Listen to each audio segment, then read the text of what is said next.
Friends, welcome to our channel.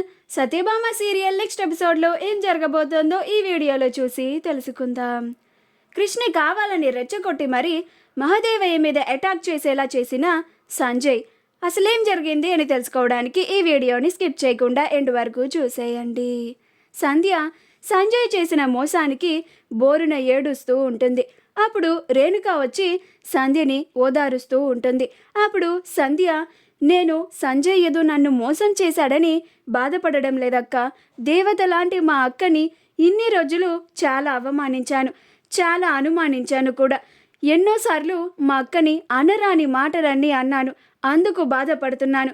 నేనే తప్పు చేశాను కాబట్టి ఇందుకు శిక్ష కూడా నేనే అనుభవిస్తాను.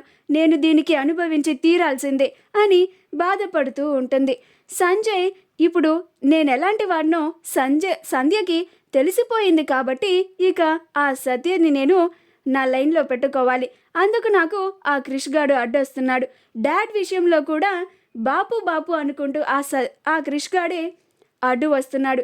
ఈ క్రిష్ గాడి అడ్డు ఎలా అయినా తొలగించాలి అని ఒక మాస్టర్ ప్లాన్ని వేస్తాడు. పంతులు గారి చేత భైరవికి కాల్ చేపించి మహాదేవయ్యకి ప్రాణగండం ఉన్నట్లుగా చెప్పిస్తాడు.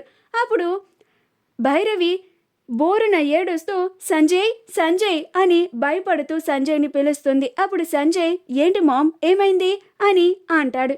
అప్పుడు భైరవి, మీ బాపుకి ప్రాణగండం ఉందంటారా? పంతులు గారు ఇప్పుడే ఫోన్ చేశారు. నేను ఇప్పుడే గుడికి పోతున్నా, మృత్యుంజయ హోమం చేయించుకొని వస్తా అని అంటుంది. నువ్వు కూడా నాతో రా సంజయ్ అని అంటుంది. అప్పుడు సంజయ్ బాపుని వదిలేసి,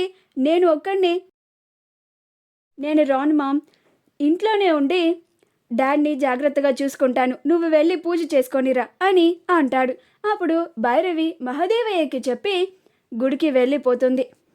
అప్పుడు సంజయ్ కావాలని సంధ్య ముందు తన ఫ్రెండ్తో మాట్లాడుతున్నట్లుగా క్రిష్ కన్నతల్లిని దారుణంగా హత్య చేసింది మహాదేవయ్య అని చెబుతూ ఉంటాడు.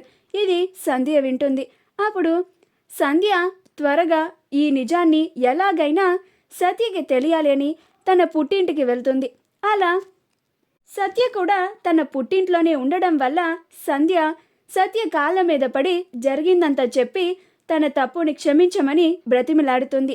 ఆ తరువాత బావగారి కన్న తల్లిని మర్డర్ చేసి చంపింది మహాదేవయ్యనంట అని నిజాన్ని చెప్తుంది. ఈ నిజం క్రిష్ ఒక పక్క నుంచి విని చాలా కోపంతో రగిలిపోతూ ఉంటాడు.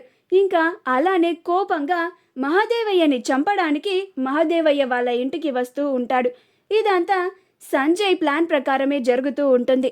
అప్పుడు సంజయ్, రే క్రిష్, నీ కన్న తల్లిని చంపింది మా డాడ్ అని నీకు తెలిసేలాగా చేశాను. నాకు తెలుసు నువ్వు మా డాడ్ మీదకి చంపడానికి అటాక్ చేయడానికి వస్తావు అని.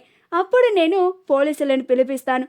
నువ్వు మా డాడ్ మీదకి అటాక్ చేయించాలని చూసావని, మా డాడ్ని చంపాలని చూసావని నిన్ను జీవితాంతం జైల్లో ఉండేలాగా చేస్తాను. ఇక నువ్వు ఇప్పుడులాగా బాపు బాపు అనుకుంటా నా డాడ్ దగ్గరికి రాలేవు, ఇక ఆ సత్య దగ్గర కూడా తోడుగా ఉండలేవు. ఇంకా అప్పుడు సత్య ఒంటరిదవుతుంది. ఇంకప్పుడు నేను చాలా ఈజీగా ఆ సత్యని నా దాన్ని చేసుకోవచ్చు. ఎలా ఉందిరా నా ప్లాన్ అని చాలా రాక్షస సంతోషాన్ని పొందుతూ ఉంటాడు. క్రిష్ చాలా కోపంగా మహాదేవయ్యని చంపడానికి మహాదేవయ్య వాళ్ళ ఇంటికి వస్తూ ఉంటాడు. అలా చేరుకొని బాపు అని కోపంగా అరుస్తూ ఉంటాడు. మా వీడియో కనుక మీకు నచ్చినట్లయితే లైక్ చేయండి, షేర్ చేయండి, మా ఛానల్ని సబ్స్క్రైబ్ చేసుకోండి. పక్కనే ఉన్న బెల్ ఐకాన్ని క్లిక్ చేయడం మాత్రం మర్చిపోకండి.